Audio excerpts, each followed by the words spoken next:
thought their effort was good.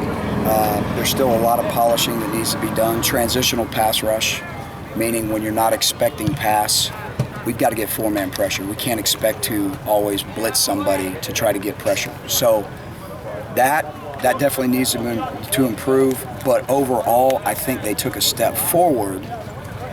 But I've not bought stock in anything with the way our defensive line's playing right now. What do you do scheme-wise to get more pressure just when you're rushing forward? I mean, is there anything you can do to change that? Is it just a kind of mindset? It's just keep working and grinding on understanding all of the different, all the different things that it takes to transition from a run mindset to a pass mindset.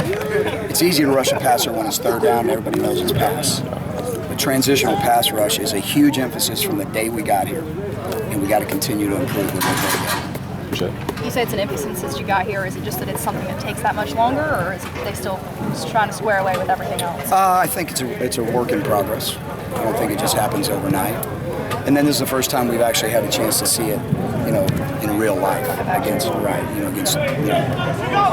very worthy opponent. So we know where our shortcomings were, and we just got to continue to work on it.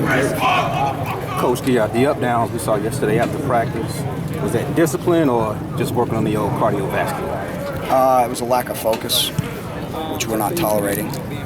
So they can do it right and do it light, do it wrong and do it long, whatever they want to do. With respect to the lack of the pass rush there tonight, how well did the corners play, given the fact there was not much of a pass rush? I felt like our secondary as a whole really played well. I felt like most of the time we were in position to smother receivers. They didn't play perfect, but first game, I felt like we were in right positions. And all the play action passes or any passes that were, a little bit tricky, we were not fooled on any of them. I felt like the discipline and their eye discipline back there was really, really good. Were you also pleased with how they played the run, with the exception of that big touchdown that was the clinch the game? Yeah, we call especially those, Donnie. Yeah, we call those catastrophic runs, and our goal every game is to have 0 of those. Obviously, that was the one that got away, and it was a critical time in the game. And we can't take it back, but we can certainly learn from it. Was that a situation where a couple of guys got caught thinking too long and didn't react quickly enough, and that's why they opened up? I think that it was a combination of guys not getting off of blocks and guys actually being just a little bit slow in responding to what they did. And so, again, we've made a big point of emphasis, and hopefully we'll get fixed. Looking forward to this week with A&T, a team that's got a couple home run hitters. What points of emphasis for this week for defense? It's really not about them.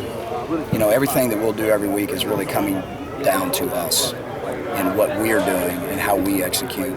Obviously, they got some really, really good players. The running back's going to be arguably probably the leading rusher in the history of the school.